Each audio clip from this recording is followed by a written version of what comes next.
Incoming message. It was the dawn of the third age of mankind. Groovy. Hi-ho.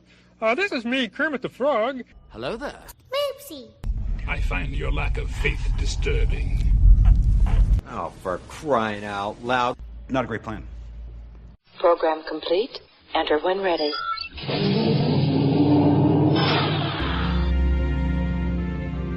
Let's see what's out there. Engage. Different roads, same old spark. Talking Trek till the street lights spark. We're those sci-fi guys riding warp speed waves. Mac and DT cannon lighting up the airwaves. Blasters of books, we're geek to the core. Laughing through the lore on those sci-fi guys. Yes, that is correct. We are Those Sci-Fi Guys, and this is that Those Sci-Fi Guys show. Just two working dudes serving life to jobs with a whole lot of love for science fiction and the fun that comes with. We are your hosts. I am P.S. McKay, and I'm here with my illustrious host, whom I respect and adore. And I'm DT Cavman, and I'm game and ready for anything. Kablah! With the Klingon tankard. There it is. Yar. Yeah, shall we discuss what is in said tankard, if you're so willing? All I can say is the rum is not gone. Avast ye mateys, yo ho. Drink up me hearties, yo ho, yo ho, yo ho. Can you hear it? Love it. I know. This is the best soundtrack. Well, one of them.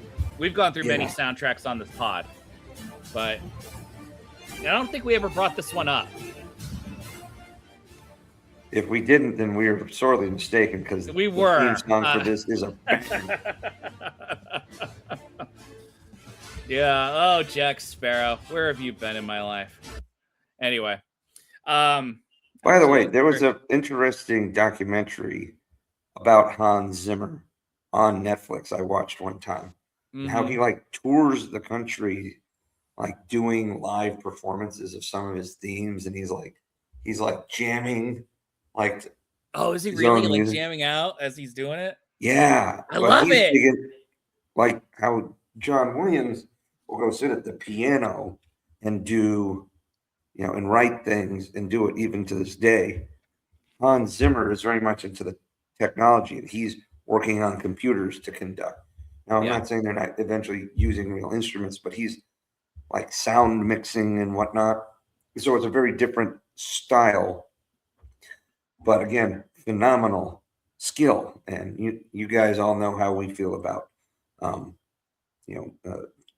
good, TV and movie soundtracks and whatnot. And this week was the Grammys, and the winner of the soundtrack was Sinners, with the phenomenal music they had. Yeah, it was good in music. That movie. We can't argue with that. Should have been K-pop Demon Hunters, but whatever. My kid was tight. it wasn't. It was a tight competition. Well, they won song. K-pop Demon Hunters won best song. Yeah, that deserved it. That was, I was shockingly surprised with how good K-pop. The soundtrack for Sinners won, and deservedly so. It was one of the best soundtracks I've ever heard. Original music, pre-existing music, a mix of blues, soul. We talked about Irish music. It was fantastic. We've talked about it. But also, John Williams won. The documentary on him won, which got Steven Spielberg his EGOT. Oh, okay. Mm-hmm. Interesting. So, yeah, some interesting musical things. Jelly Roll won Contemporary Country Grammy. No one cares. I like Jelly Roll. I like Jelly Roll too, but no one cares about the Grammys now. No one's watching it. I really didn't. I didn't watch it either. But some people I follow, like the High Kings, who were part of the soundtrack of Sinners, posted a bunch of really great things about it, you know. Yeah, Jelly Roll, I you like. know. He helped an independent artist, Alexander K., whom I mentioned previously to you. Actually, I mentioned her in the last episode. I follow her on Instagram and stuff. I like her a lot, and he gave her a big leg up in the industry. And Yeah, you got to respect an artist that does that for, you know, appreciative talent. So, so the Grammys just suck. They're all preordained. You want to? I'm going to go ahead and lay something out to you pretty interesting. So, Jelly Roll was officially invited to the Grand Ole Opry while he was on the Joe Rogan podcast, right? Oh, I didn't know that. He was invited to be a member of the Grand Ole Opry by a friend and mentor of him, country singer Craig Morgan, who is known to be, started as a pretty solid country singer, great dude, but also not only is he an Army veteran, but like 2 years ago, he re-enlisted on the stage of the Grand Ole Opry to help with recruiting efforts. So he's actually re-enlisting the Army Reserves, he's also trying to push it to between his active and reserve time, push towards the retirement mark. So he was doing that. So kind of interesting. Guys from different walks of life who kind of bonded, like Jelly Roll said, like a couple of Craig Morgan songs like helped him in his recovery and whatnot, and they ended up singing together at the Grand Ole Opry and whatnot. So, but again, just different worlds, right?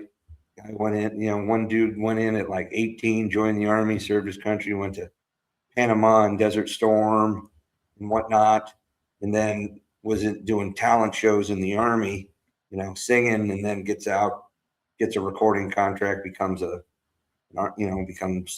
country singer. Then he rejoins the military to kind of finish out his service. And the other guy is a guy who went to jail for drugs and whatnot, comes back. And Jelly Roll has done a lot to kind of like with working with recidivism and drug counseling and all these things. Like he actually worked with the judge. He's been working with the judge who put him away for to help like at-risk people and with schools and whatnot, try to do that. So like you're talking about a guy who did like a complete turnaround. It's just kind of neat. One guy's this clean-cut military guy, and the other guy's this, tatted out. Tatted up, he looks like a mess. Former drug dealer. Yeah, right? He looks like a mess. I mean, he's a good guy. I'm not going to detract from that. Jelly Roll actually spoke before Congress about the horrors of the opioid crisis. So like, oh, I didn't know that, but yeah, if he did, that means he has exposure to it, and that's well. I think there's a big change in the opioid stuff, but man, that's a scary thing, man. Yeah, like we've had to instruct our children to like, if you accept candy from someone, make sure it's prepackaged, and if it's not name brand, do not take it. Like, yep. Like, I mean, that's just what we have to do. I'm actually thinking that I have to grab Narcan and keep it in the house just in case. Like, not because my kids like run with a bad crowd or anything, but we decided to go with a low yield taser. Nice. Yeah. Well, that's another decision. And by low, I mean non-lethal. Yeah, like a clear. So. Yeah, I mean, I guess. A defibrillator or whatever you call it. Anyway, we're detracting from what we're here to talk about. We don't have much time because that's my fault. That's what happens. Rock and roll, big dog. There it is. Pirates of the Caribbean. I don't think we actually need to do like a full-on like recap of everything, but let's talk about like what we like about the movie, what we thought was weird, and possibly what we didn't like. I'm going to go spoiler alert. There is nothing about this movie I didn't like now. The rum being gone in a lot of the sequels is something. But that was a sequel. I don't like. That was a sequel issue. That was not this movie issue. why is the rum always gone? But why is the rum always gone? Yes. Okay, so Pirates of the Caribbean. I'm just going to give Curse of the Black Pearl. The Curse of the Black Pearl. I'm going to give a little quick background here. This was obviously a cash grab for Disney to try to capitalize on its rides. This is before they really started using doing that all the time. True, but this is really before they started doing live action remakes of their animated pictures, going back to the well and doing that. They're like, well, maybe we could use the rides that we have that can do that. I remember this being a big gamble for a lot of reasons. Number one, Keira Knightley was 17 at the time. She was underage, and they used her in a little bit of a provocative way.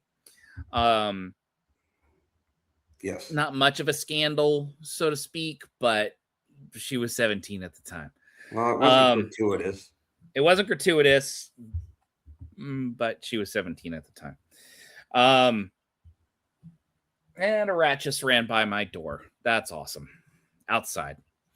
Anyway, the other part was, at this point, pirate movies since Captain Blood have been cursed in Hollywood. There has not been a good pirate movie franchise that has been made. Gina Davis's movie, Cutthroat Island. Cutthroat Island was a fantastic flop, and that was what scared the crap out of Hollywood from the rest of the last few decades, at least 20 years, from even trying to venture back into the pirates. And I remember a lot of Hollywood insiders were going, this is a big gamble for Disney. And yeah, they went ahead, and just when I didn't think they could be any dumber, they went ahead and pulled it completely through. Totally redeemed themselves. This movie was amazing in a summer of shit. I gotta say. My God. So we already talked about the music, and that's like 50% of the movie right there. That sets the tone. That sets the attitude of everything. You just heard it. I can't play much more of it for fear of... Well, our duets episode was severely crunked. Redacted by CBS or Paramount when we published it. You can go on to Spotify or to Rumble to watch the full ones, by the way. Those are still there. Yes. But we talked about the soundtrack. That's amazing. I really think that this movie was it was a gimmick movie, but the writers made it character driven. It was. And Johnny Depp wasn't even expected, and he was technically a risk at the time too. Very much a risk. He didn't. He was Robert Downey Jr. before Robert Downey Jr. Yeah, but I mean, he just didn't have the same swag. I think his career had kind of dropped off after the teen heartthrob kind of stuff, and the Tim Burton stuff, right? Oh yeah, we watched him in Sleepy Hollow in 1998. Which was a couple of years before this. Or 99, which is just a few years before this, yeah. And he was great. People actually, I think critics liked him in that role.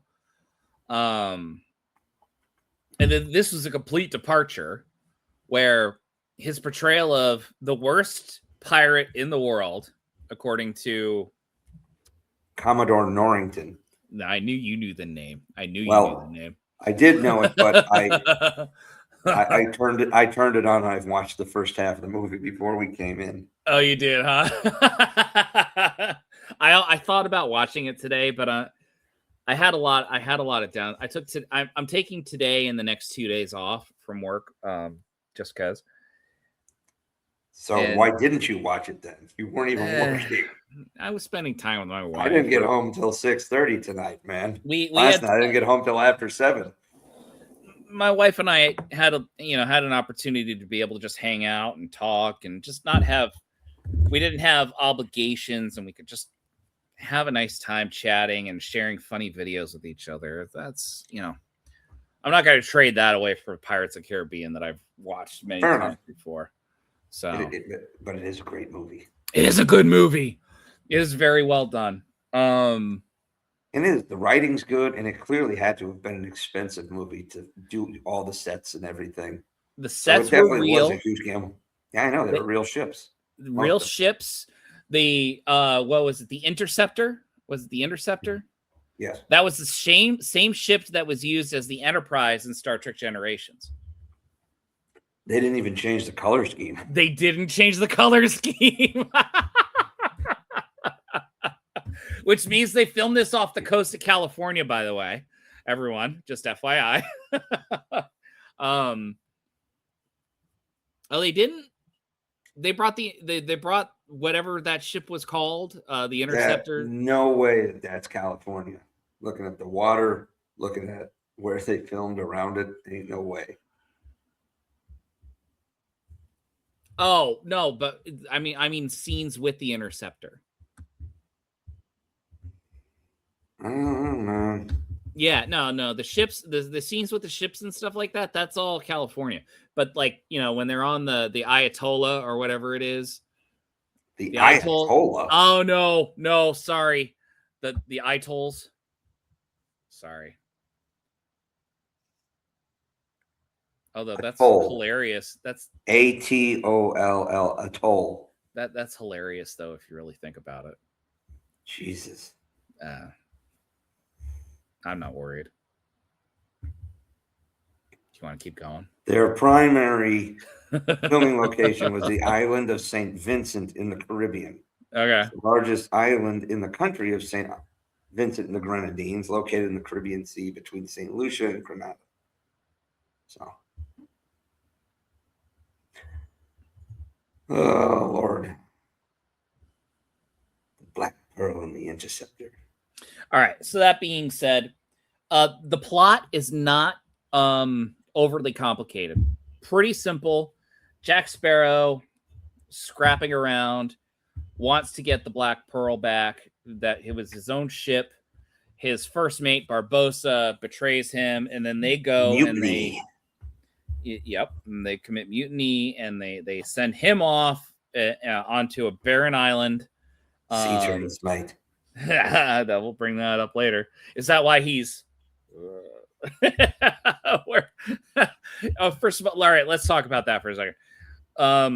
Orlando Bloom actually bringing attention to his weird acting style with Jack Sparrow. Chef's kiss. That was a good meta moment. And of course, Johnny Depp said that he based a lot of his mannerisms on Keith Richards from the Rolling Stone, right? Which makes eventually sense. Came back to play his dad in two of the last three movies. I do want to discuss. He was in the last three movies briefly. No, he was in two movies, and then Paul McCartney played his uncle in another in the fifth movie. That I can't speak to. I don't remember that, but I believe you. I do believe you. But I do want to mention the next two movies real briefly. But the fun they were filmed back to back, weren't they? They were like they were greenlit next to each other. Yeah, completely. They were greenlit at the same time. Dead Man's Chest and At World's End. Yeah. Abortions, by the way. They were terrible. Like super contrived, overly complicated. Like just I didn't understand what the hell was happening. I like Dead Man's Chest. Maybe it's because I watched it on an airplane back from Iraq, but I liked that. Actually, I liked them all. I actually felt that the first three was stronger than the fourth. But I felt the fourth was what brought it back to the first one. It was a singular adventure, a singular mission, and the funny thing is the fourth isn't even an original story. Of course, it's not. No, they bought a book and then they converted it and added Jack Sparrow and a lot of items. Oh, so well, that works. On Stranger Tides was like an original novel. Well, the author got paid. Where they crammed Jack Sparrow and Barbossa and some people into. I was fine with it. I enjoyed that movie, but after the schmishmortion that was At World's End, which made no sense whatsoever. It made no sense. At World's End was wonky. Someone went to the booger sugar a little too much. I gotta say, like, They didn't stick with the rum. they didn't stick with the rum, that's for sure. I really enjoyed. Cheers. Oh, cheers. Sorry, I've got whiskey. Sure. Which is, Sorry. but yeah. Here. Mm. I really appreciated this movie because leading up to this, there were very few movies that I went to a lot of movies in college. This came out when I was in college. There were very few movies that I walked out of going, that was really good. This one I walked out of going, wow, that met and exceeded all my expectations. The sets were fantastic. The characters were fun.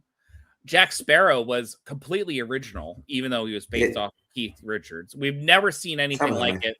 Most of us had not seen anything like that character on screen.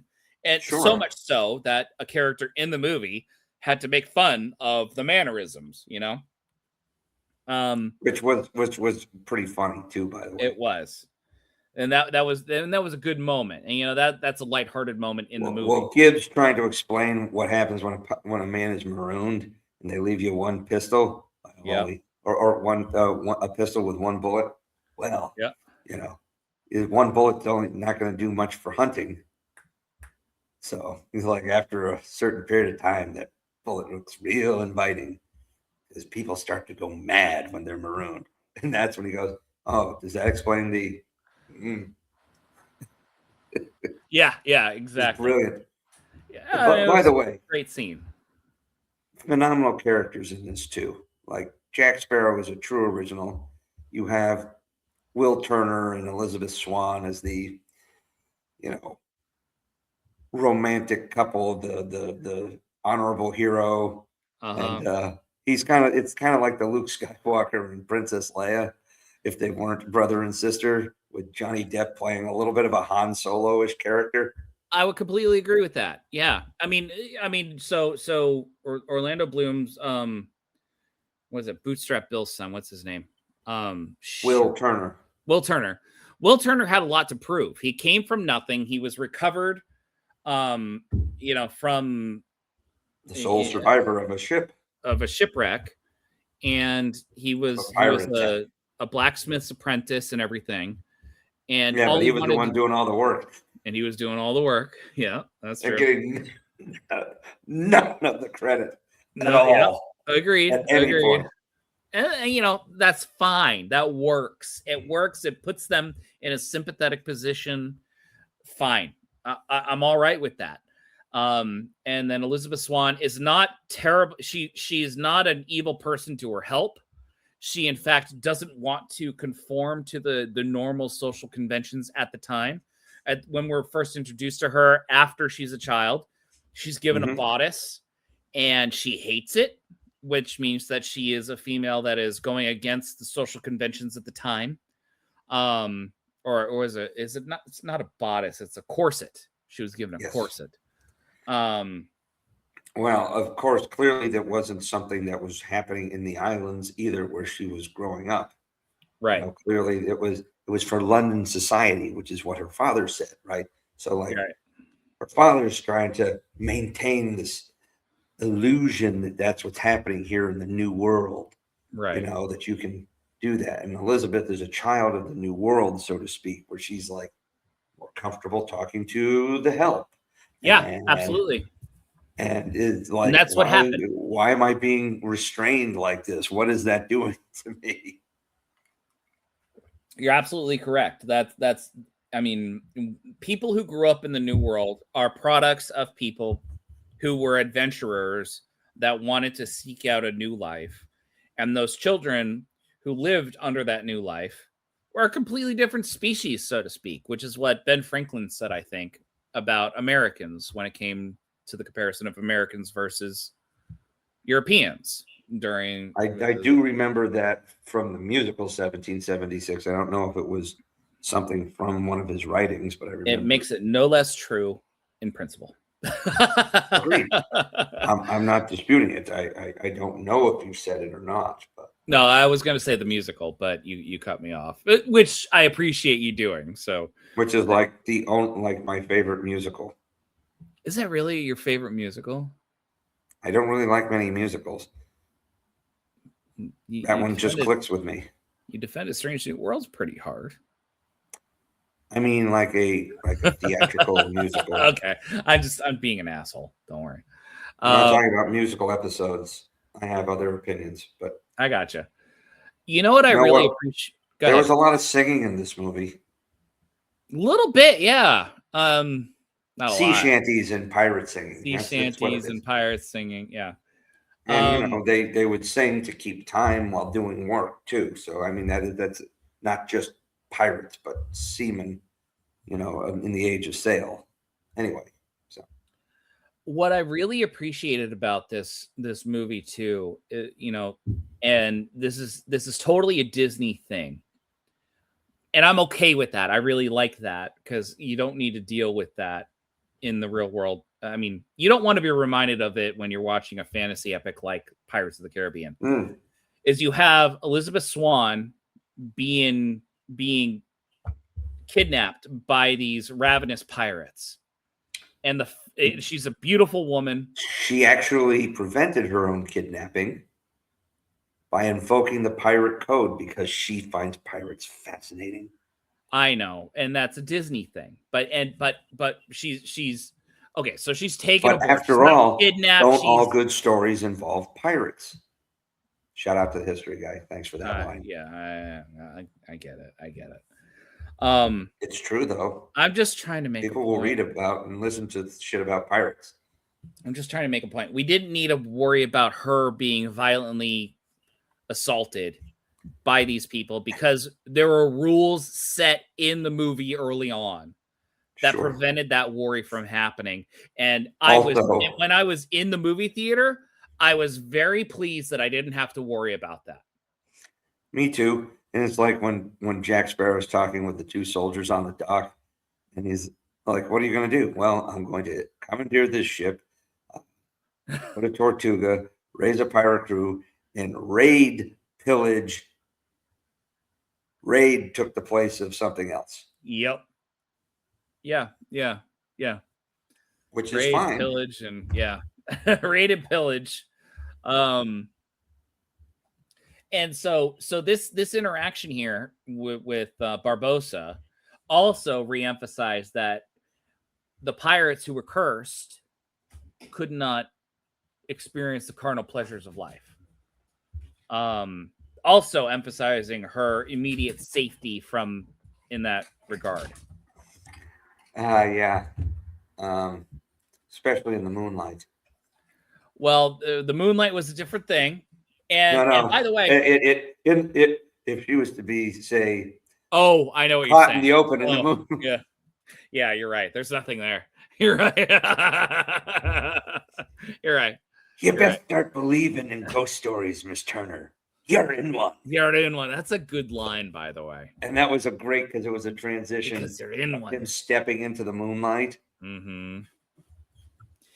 And by the way, that was that. Let's point out this movie is 23 years old now. It's 23 years old. I was sitting in the movie theater watching those effects going, those are amazing. They look fantastic. Obviously, it's motion capture. Obviously, they filmed them on a green screen with dots all over them. Hold up so well. They hold up incredibly well. And then to emphasize that, when Barbossa and Jack Sparrow are sword fighting in the ultimate scene, where with what's his name's treasure? The Aztec gold. Yeah, the Aztec gold. They they're fighting, and then there are spots in the roof where it's open to the moonlight, and as they walk through the moonlight, like Barbossa turns into a skeleton as he's parrying backwards or parrying, thrusting forwards, and it's seamless. This is 2003. This is literally 10 years after Jurassic Park, and I'm watching that as a college student, going, "That is amazingly well done." Like it's seamless. It is gorgeous. Like because it doesn't change. You don't see Jack Sparrow flicker or anything because of a change in the frame rate to switch out for the CGI or whatnot. Honestly, some of that CGI is better than what we're getting now. Yeah, it is, because CGI is on such high demand for lazy purposes. That was done on purpose for style. It was clearly well done too. So you look at it, well done. and for starters, I can find there's definitely a lot of pirate cliches in this, but there's also some really good ones. Like, there you go, right here. Yeah. Oh no, why does it have to be so small? Damn it. That's what she said. You can laugh. It's okay. Yeah, you know what? This movie and the franchise it spun off was fantastic. And you want to hear an interesting story? Yeah. I didn't see the the first Pirates of the Caribbean movie I saw was at World's End in theater. Wait, the first time? The first time I saw one in the theater. Oh, okay. The first movie I actually saw was Dead Man's Chest, because it was on a plane. I didn't see, it. So I saw it. I'm like, oh, this is actually pretty cool, but there's clearly some shit I'm missing. So I think when I got back, it was literally on the flight home from Iraq when I was redeploying my first tour. We have there's 6 movies you're watching on this flight, right? Because it takes forever. Yeah. So, I was watching on one of the legs of the trip. I'm like, this is pretty interesting. Like, Johnny Depp is fucking weird, man. This is cool. Yeah. So I went and bought Curse of the Black Pearl and watched it to get all the backstory. I'm like, yeah, man, this is a pretty good movie.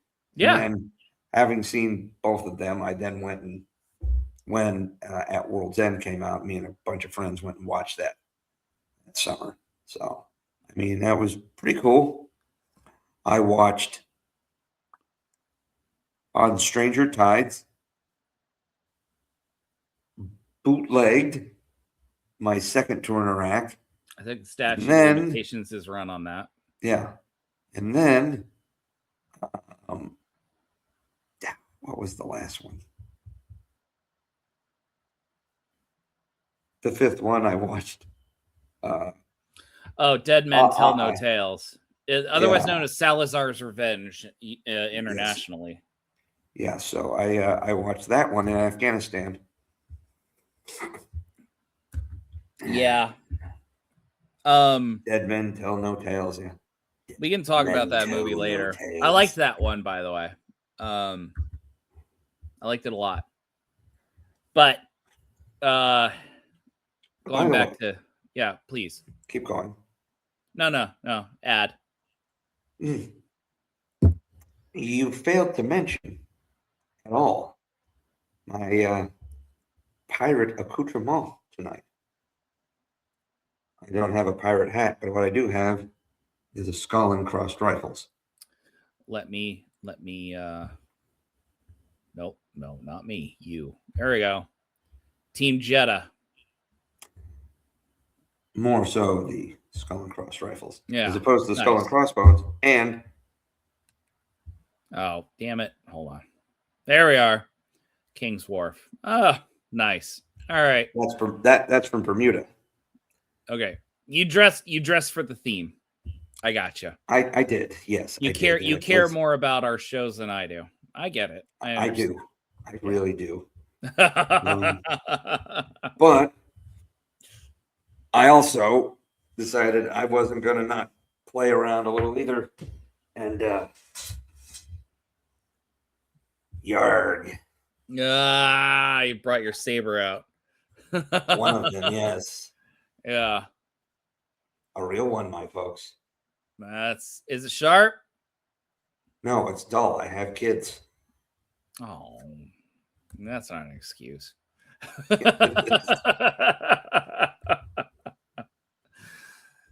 Is that your service saber? It was my cavalry saber that I was given upon my departure from my first cav unit. Okay. Nice. Yes. Nice. That'll still the scabbard has a plaque on it. Nice. So here there be pirates. Here there be pirates. It doesn't say it on there, does it? No. No. Okay. I was gonna say that's weird. If you're cavalry. Here there be monsters. Yeah. Here there be dragons. Sorry, I need to drink this one. So let me just I do want to say that one of the biggest things, I mean, we're all over the place tonight, and that's fine. Man. I felt that this movie was very effective in just being a fun, rollicking time. With a pirate adventure flick. Yeah, it was a classic adventure. And you had someone who had something to prove. Two people actually. You had a lot of people, include Elizabeth Swann. They had something to prove too. So you had three protagonists. All of them had something to prove. The way that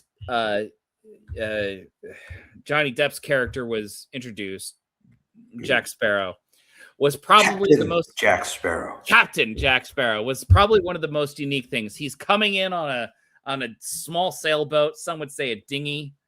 Well, what it looks like is he's standing on top of the mast. Right. And you're like, oh my God, this guy. He's a master. He's a master and commander of his domain. Absolutely. And then you zoom out and that dinghy is slowly sinking as he's approaching dock. And then he's able, as soon as he gets to the dock, the ship goes off, underwater as he steps off onto the dock, and that dinghy is gone. And that's it. Like, perfectly timed. It was, in any other time that would have looked completely stupid, but it was done just right back then at that moment to really say, this is going to be a fun adventure. Well, it was a little bait and switch too, right? Because he looks so imposing standing up there on the mast. Mm-hmm. And then people start looking, but then you start realizing, what's with this camera angle? Yeah. And then they cut where he's like, oh, I gotta jump, and it's like he's gonna sail, slide down a rope down 30, 80 feet from the top of the mast, right? And then it's like you see him step on this soggy deck, and you're like, oh, what's going on here? And then then the next thing you know, he's back up on top of the sail, and it's like, oh, his boat's sinking. Oh, it's not even a ship. It's like a glorified sailboat. And it just seemed like it literally keeps moving under the water until it runs aground right below the dock. And that's where he just steps off so nonchalantly, like, I meant to do that. Yeah. I mean, everybody make an entrance like this. I love that submarine. The friend I watched this with was just laughing his ass off, and he didn't laugh at anything when it came to movies and stuff, but he totally appreciated that moment. And I'm like, okay, well, if he's laughing, I should be appreciating this, because I was a little jaded at the time. But I bought in real quick. And yeah, I mean, this can we point out that this was Zoe Saldana's one of her first big roles. Yeah, right here she is. Yeah. And she said, only actually, this movie, that, by the way. She said that this was actually a very bad introduction to the film industry. She didn't. It wasn't her favorite memory, that's for sure. And everyone has their experiences and stuff, and I'm sorry that she to felt work with way. Disney again, so must not have been Disney. No, I agree. I do love the I like the love story, which we don't see much anymore when it comes to pirates. When it comes to movies nowadays, really, you don't. Well, you it is see a love shipping. triangle. Is it a love triangle? I mean, I guess with Commodore Perry, right? Is it Commodore Perry?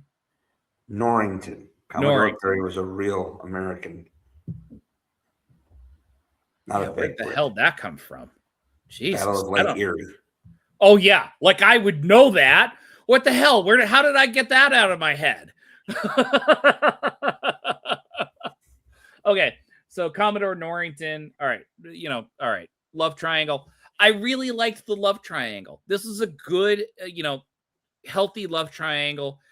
Commodore Norrington was going after Elizabeth, and it would make sense. It would make sense. Creepy.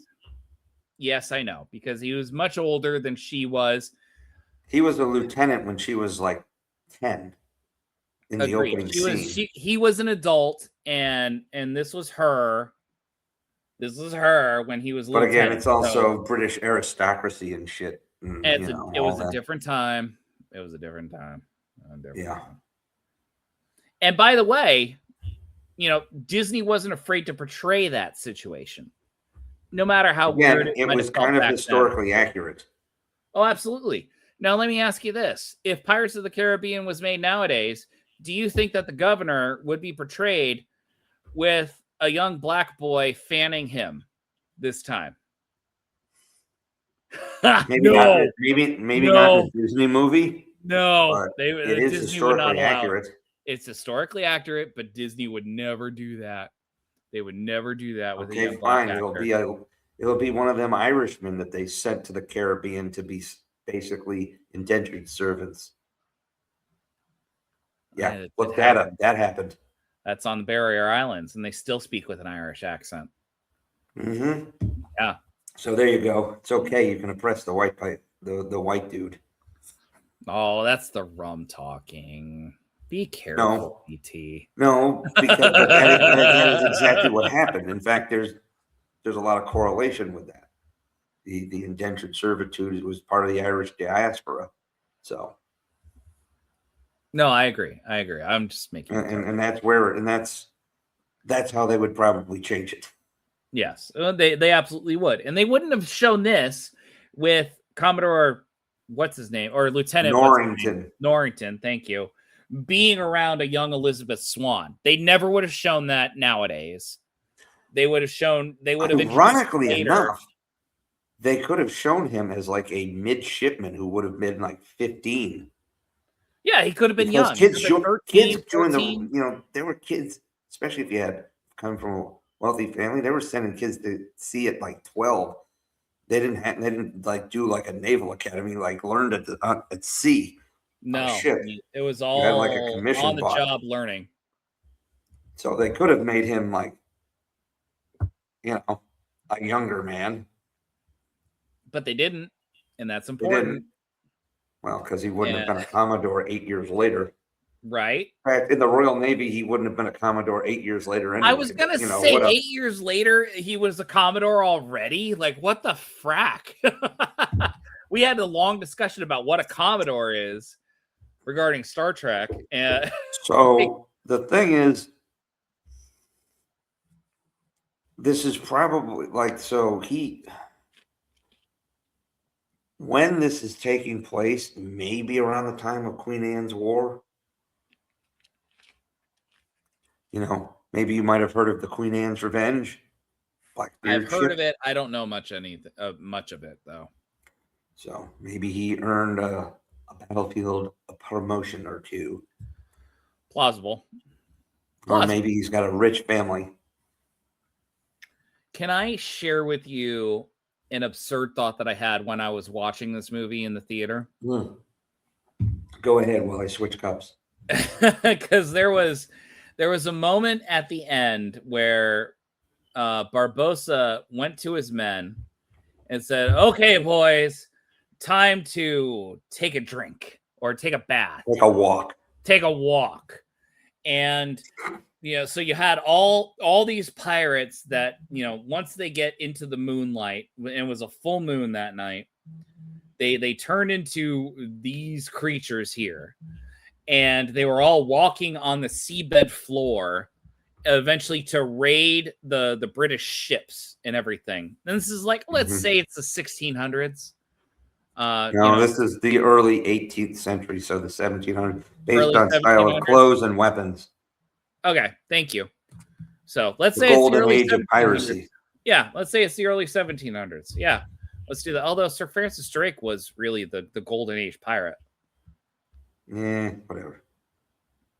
He's my favorite pirate. I want a movie about him. Anyway, I was literally sitting in the theater watching these skeletons walk across, going, if this really happened, wouldn't it be mentioned in the historical texts and stuff, like that ghosts, it overtook the British Navy? Like, this doesn't make sense. I had that moment.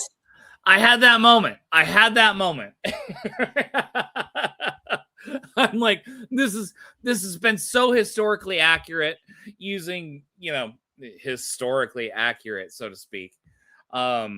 Using the Ponce de Leon. No, that was on Stranger Tides. Who stole the gold from the Aztecs? So it was Barbossa's crew. When they overthrew Jack, they took the melted it down. The cursed gold. Yes. Okay, so it was Barbossa. Barbossa's gold. Okay. The cursed gold of Barbossa. First Aztec gold. Yes.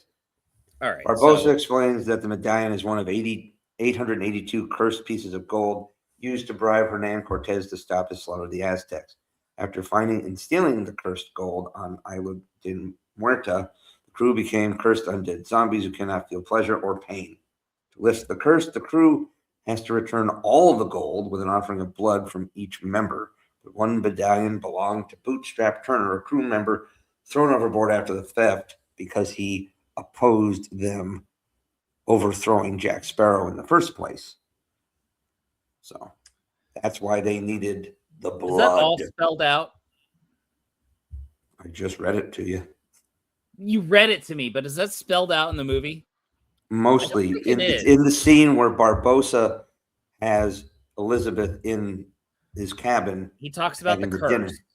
He doesn't talk about Bootstrap Bill as that's when the crew of the Interceptor is in the hull of the Black Pearl, captured, and Pinto and Rigetti are talking about it and telling the story. I'm telling the story. Yeah. That's where they're talking about Bootstrap Bill Turner. That's a gorgeous shot right there. Look at that. Yeah, great pyrotechnics. Oh, my God. You don't see that. That's all practical right there. And you're not seeing that. It's all on the volume now with the LCD curved screen now. I gotta say, DT, I am saddened because you don't get movies like this very much anymore. Well, for starters, it's also kind of an epic. It is an epic, but it's a swashbuckling epic, right? It's straightforward with what it is. There's not a lot of hidden meaning to it.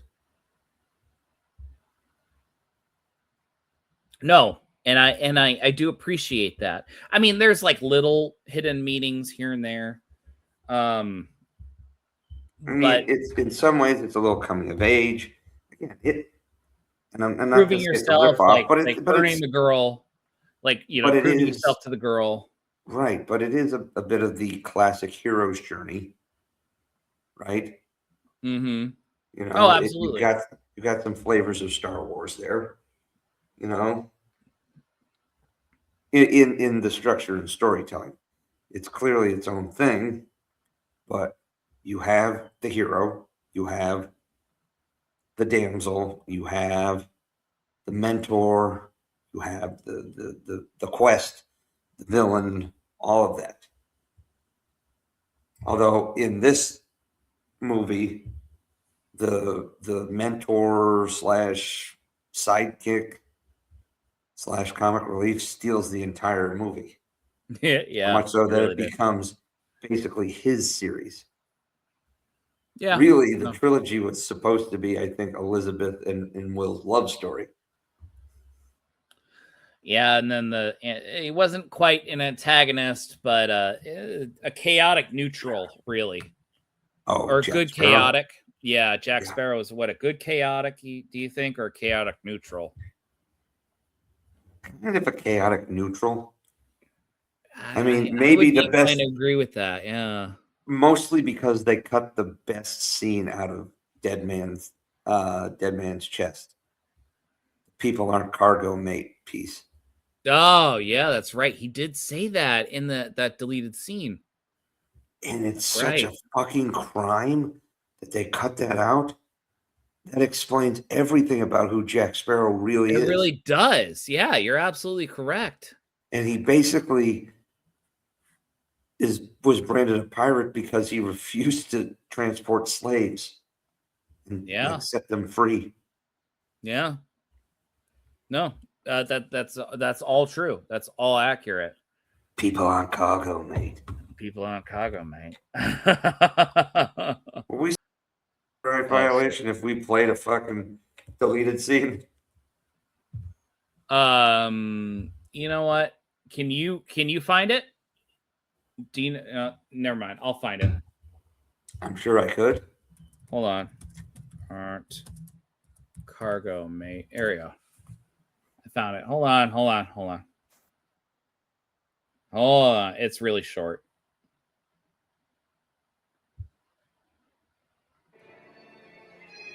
We had a deal, Jack. I contracted you to deliver cargo on my behalf. You chose to liberate it. People aren't cargo, mate. You know, I feel like I saw that in the movie. I feel like I saw it too. I don't know if it's a Mandela effect. I wonder if they put it in the DVD director's cut. And if I bought the director's cut. I could have been it. Because I don't remember seeing it in the context of a deleted scene. I remember it in the movie. It really tells you all you really need to know about Jack. Yeah. Sure. Yeah, well, he's a little bit of a scoundrel, but deep down, he kind of is a decent dude. Well, they needed to do that for the modern audience at the time too. I mean, he's a scoundrel, but he had more. So was Han Solo. Yeah, and Han Solo freed Chewbacca. Yeah, Han was enslaved. Well, I mean, Han Solo didn't have a choice to free Chewbacca in accordance with the Solo Legends movie. was different. Legends was very different. It was more noble. So, but in the defense and canon in Solo, he said he was like partially raised by a Wookiee or something. So he was already sympathetic to the Wookiees. That's how he could speak Wookiee. Mm-hmm. So yeah, just going exactly. So again, it while there's a little less overt altruism in that, he's still 200. You look great. Yeah, well, 190. Yeah, but clearly something like that. It's like clearly he's not. He doesn't have that bias against Wookiees that so many people seem to. Well, they're terrifying creatures. Let's be honest. But there's a lot of affection for the Wookiees. Of course, there is. So that. But for young Solo. Yeah. So again, but they also concocted this plan so they could both escape. Yeah. Right. Oh, agreed. But but again, there's still, and yeah.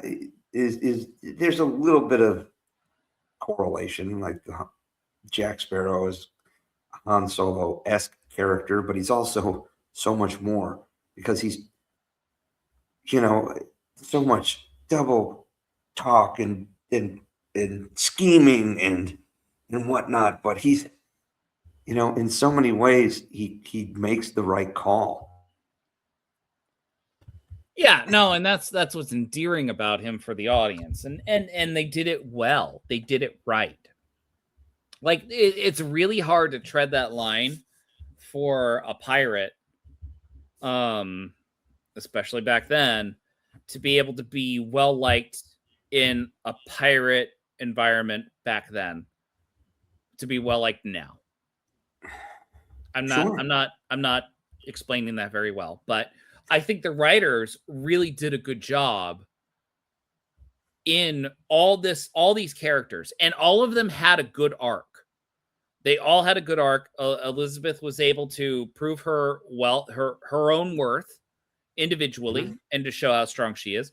Or Will Turner was able to prove his value to Elizabeth. He kind of came out of his shell a bit too. Oh, absolutely. But he went out. He went out after the most precious thing in the world to him, and that was Elizabeth. And that's what a man is supposed to do. We had a great antagonist in Barbossa. He wasn't evil, but he wasn't great. Kind of was a pirate. evil. He was a pirate. He was a pirate. He was an asshole. He was, but you understand, like when you watch the rest of the movie series, is almost like the. You just no, take it, but I'm making a point. Like the rest of the movie series is almost like his redemption story. Yeah, true. Like he's the bad guy. He definitely was the antagonist, and of course, not a great dude, but a fantastic character. Like Jeffrey Rush crushed it. I love Barbossa. Fantastic, lovely swagger. Mm-hmm. Yeah, absolutely wonderful antagonist. He and Johnny Depp going back and forth with each other is fantastic. Pure chemistry. Oh my God, fantastic. Pure chemistry. And that is something you cannot manufacture. It just fell into the development of the film, and Johnny Depp being able to find his voice as Jack Sparrow. It was, I mean, I'll say divine, but I don't mean it in such a religious way. But I mean, he did a fantastic job, and it was magical, the kind of character that he was able to develop, and it was an instant. And so after all of that, oh shoot, I meant to have the statistic done. So I'm gonna look it up and then we'll close it out. The budget for Pirates of the Caribbean was, let's see here, estimated at $140 million. Now, this is 2002 when they did the production for it, 2001, 2002. And that's a lot of money for back then. That was a lot of money. That would be equivalent to about $650 million now. Okay. Well, I mean, when you look at it, it looks like a typical summer blockbuster.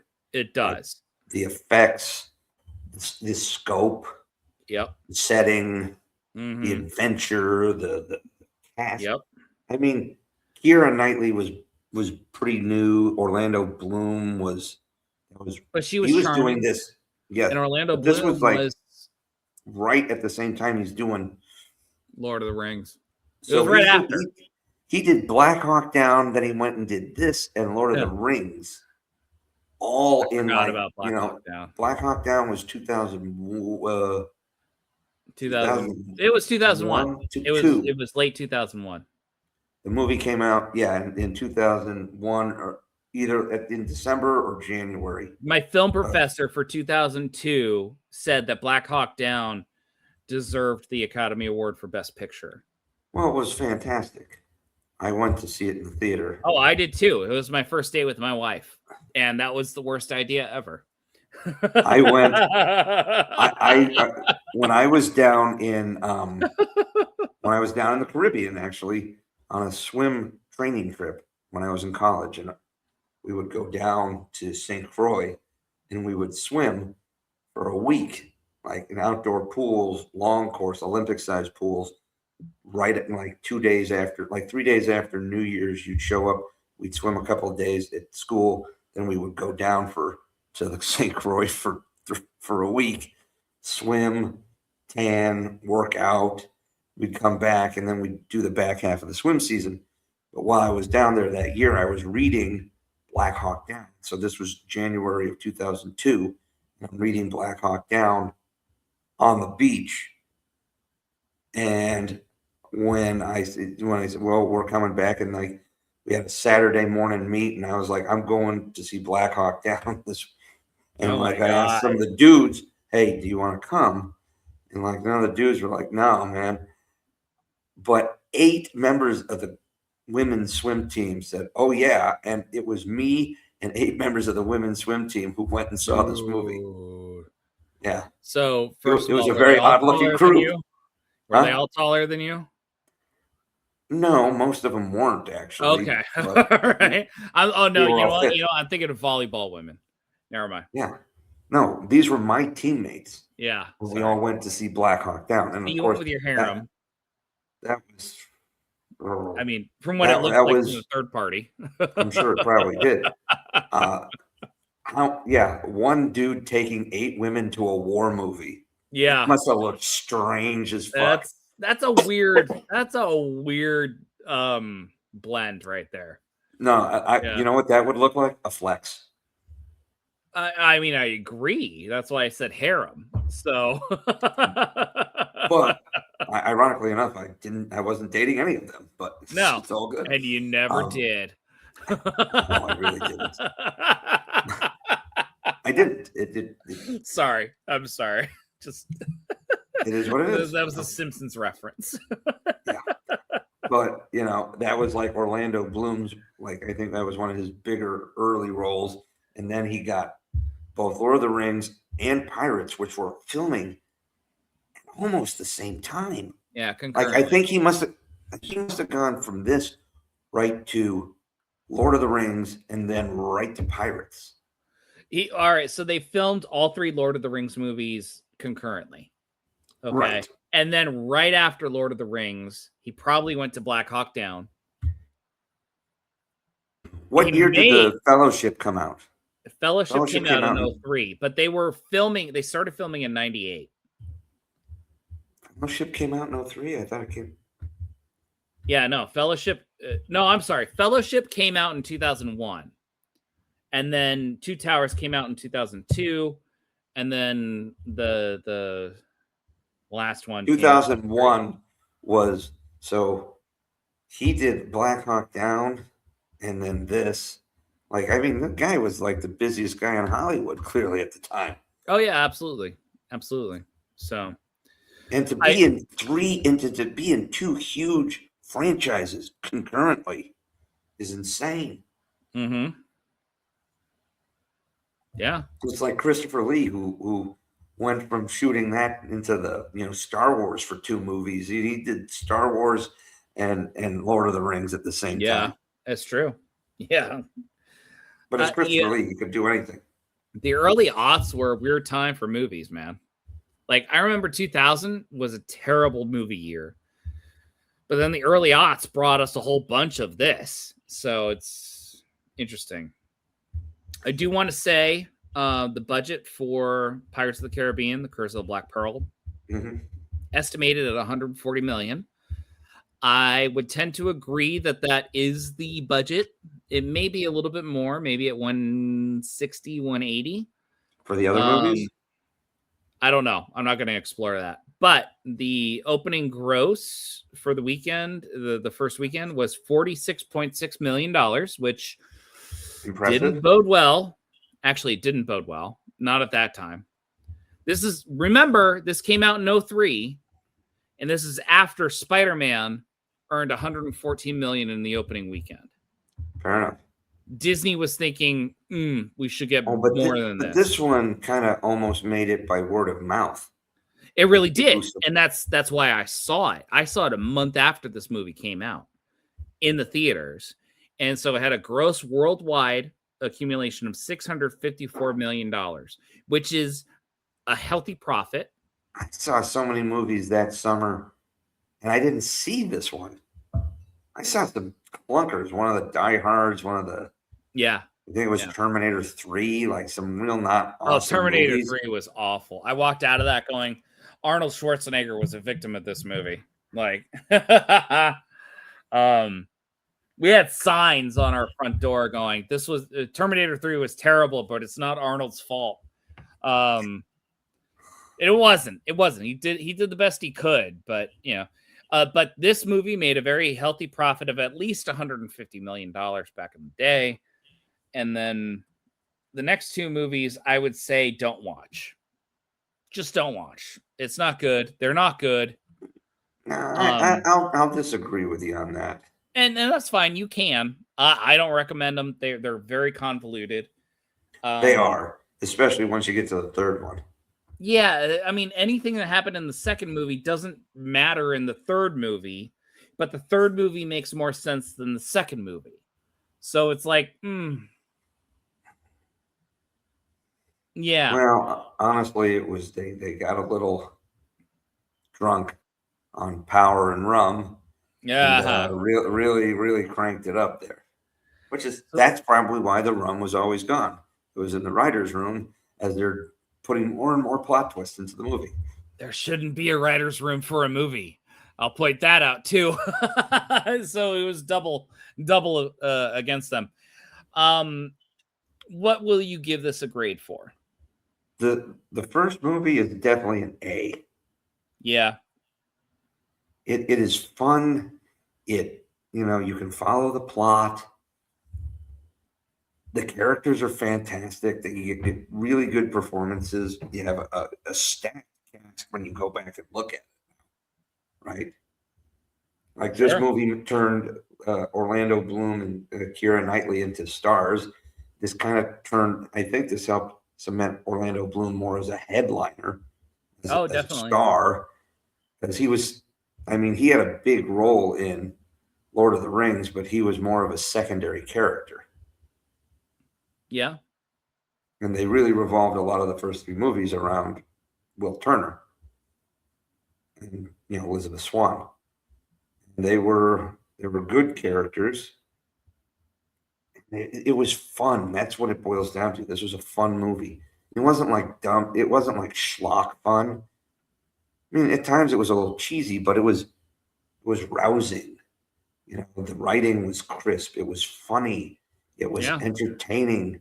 You sit back and even on whatever your 15th watch, sitting on your couch at home, watching it, you're like, oh yeah, here comes Jack doing whatever. Yeah, Jack here comes does, Jack. right? There it is. Yeah.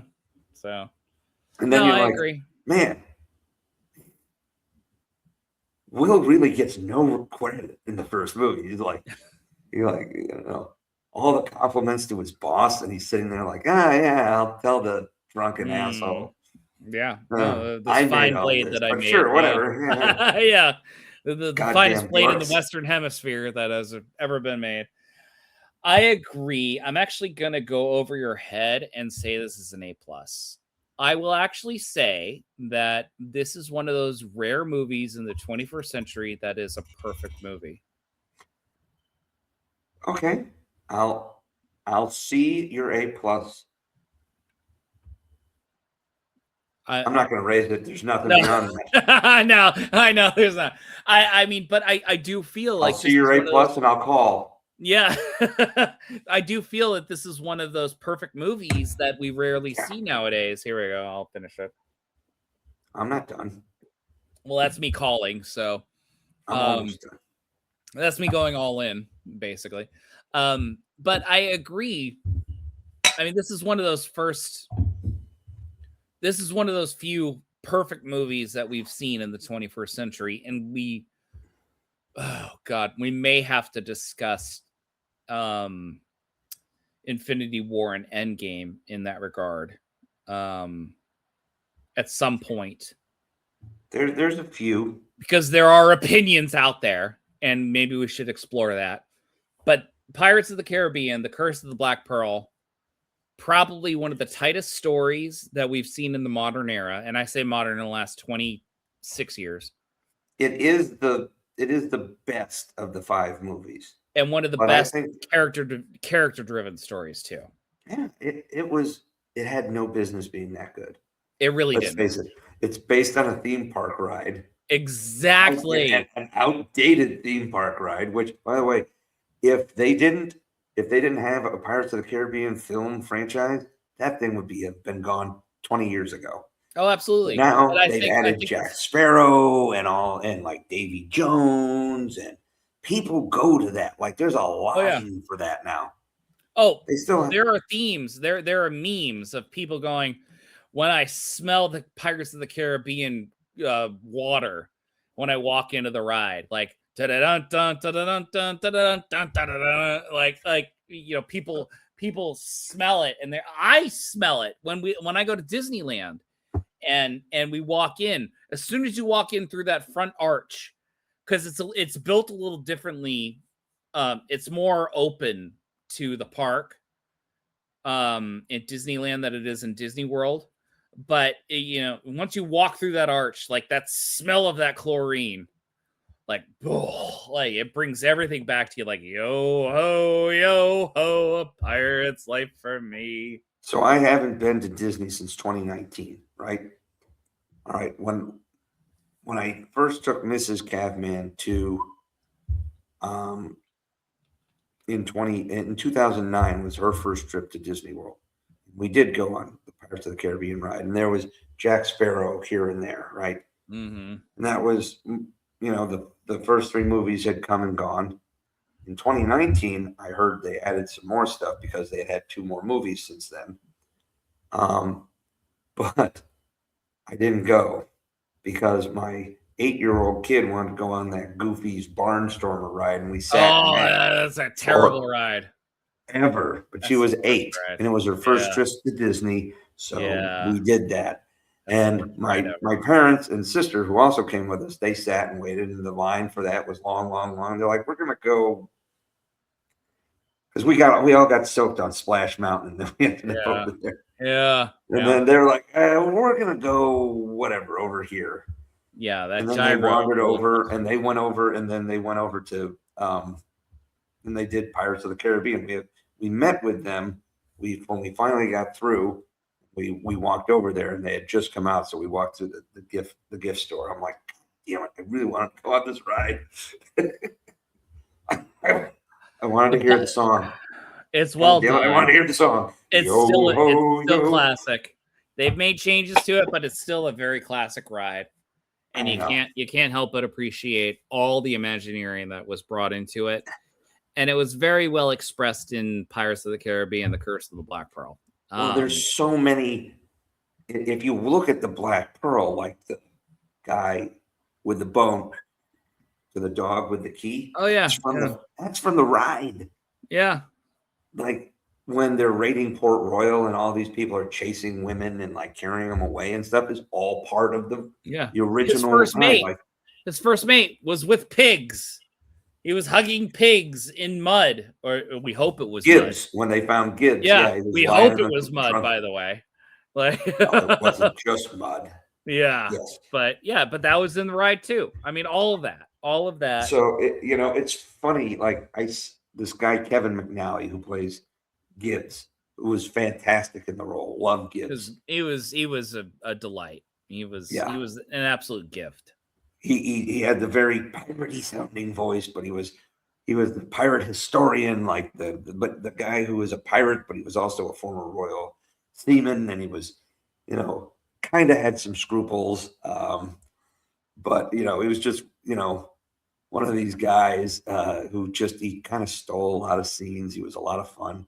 But then later on, he ends up like playing an aristocrat in Downton Abbey, and he's like so very posh and very British. I'm like, come on, give me a little. Come on. Wait, what was he in Downton Abbey? He was an aristocrat.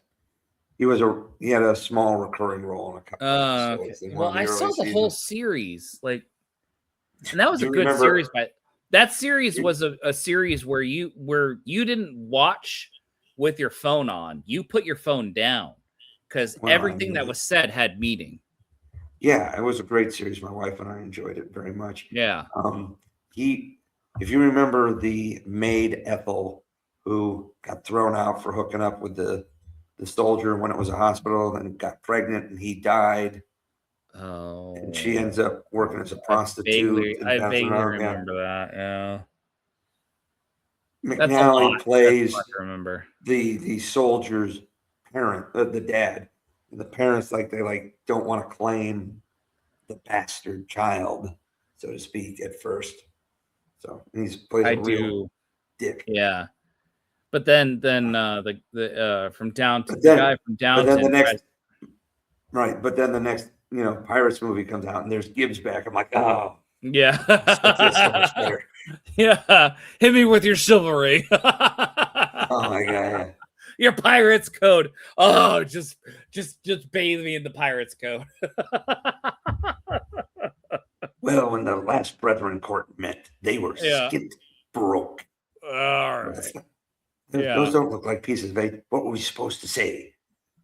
Whatever, 9 pieces of whatever the hell we had in our pockets. Oh yeah, that's real piratey. Yeah, that's real piratey. Yeah. One of the best parts about it is how fourth wall they kind of break when it comes to the pirate stuff, like oh yeah, that's real piratey. Yeah. Well, that's postmodernism for you. And when they make fun of when everybody laughs at Will Turner when he and Jack try to steal the interceptor. Hi, fast. They're like, what are you fucking saying? What are you saying? Yeah. That was good. Yeah, that's. And I love the back right there. And I love the back and forth with Norrington and Sparrow. Always that's the worst pirate I've ever seen. And then at some point it's that is the best pirate I've ever seen. Yeah, that was good. He may be undoubtedly the best pirate I've ever seen. Uh-huh. So it would seem. So it would seem. Such you are undoubtedly the worst pirate I have ever heard of, but you have heard of me. A good rollicking adventure, great comedy, amazing language and dialogue, and fantastic characters. I fully recommend it. The perfect movie, the first perfect movie of the 21st century that I do recommend, Pirates of the Caribbean. Even before Fellowship of the Rings? Yeah, I do. I do recommend. I recommend that over the Fellowship. Really? Wow. I do. Okay. Those are good movies too. They were. I will give Fellowship an A. I will give Return of the King a different grade though. But I won't tell you that. I think I already did. So. Well, I know we reviewed Lord of the Rings for our 200th episode because we needed something to that epic to hit 200. And Pirates of the Caribbean, The Curse of the Black Pearl came out before Return of the King. So, well, Return of the King came out in 2003. So, yeah, and Pirates of the Caribbean came out in summer of 2003. Yes, this came out. I want to say it was October or November when Return of the King came out. No, it came out in the summer. I don't think so. All right, let's find out. Hold on. July 9th, 2003. For what? Curse of the Black Pearl. I'm talking about Return of the King. Return of the King came out in December 3rd. Yeah, that's what I thought because I knew. Well, I was in Kentucky when Pirates came out, and I went to see Return of the King in the theater in El Paso, which I wouldn't have gotten to El Paso until August. Doesn't conflict with my statement that this Pirates of the Caribbean is the first perfect movie of the 21st century.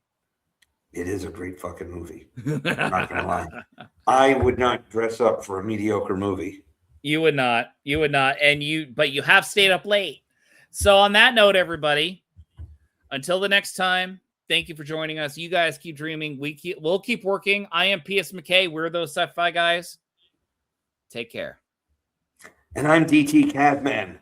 And there's always rum up here on the high ground.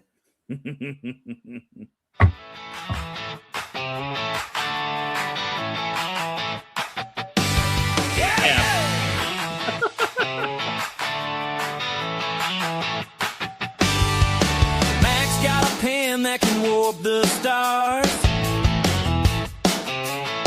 DT's got stories from cavalry scars. One writes the worlds where the heroes fly, the other roll tanks under desert sky. From sandbox forts to the final frontier, two kids with dreams and a six-pack of beer. Different roads, same old spark. Talking Trek till the streetlights spark. We're those sci-fi guys riding warp speed waves. Mac and DT camming, lighting up the airwaves. Blasters of books, we're geek to the core. Laughing through the lore on those sci-fi guys.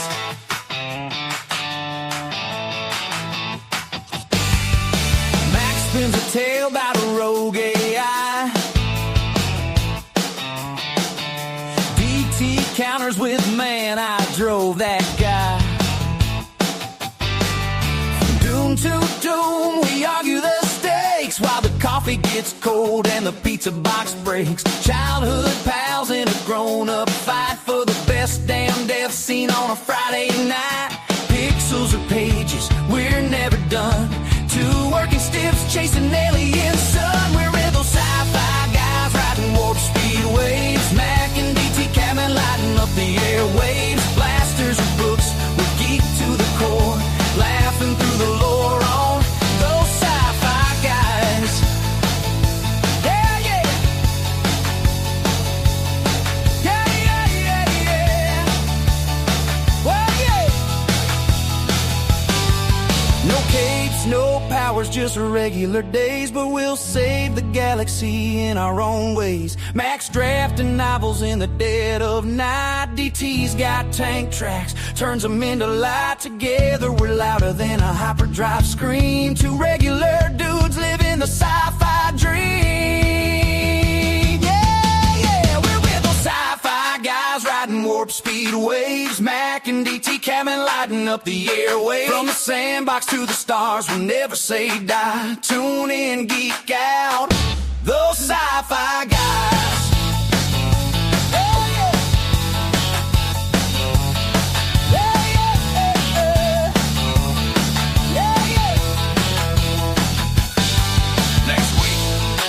Blade Runners or replicants? Bring the Bourbon Rider boy, it's gonna get real.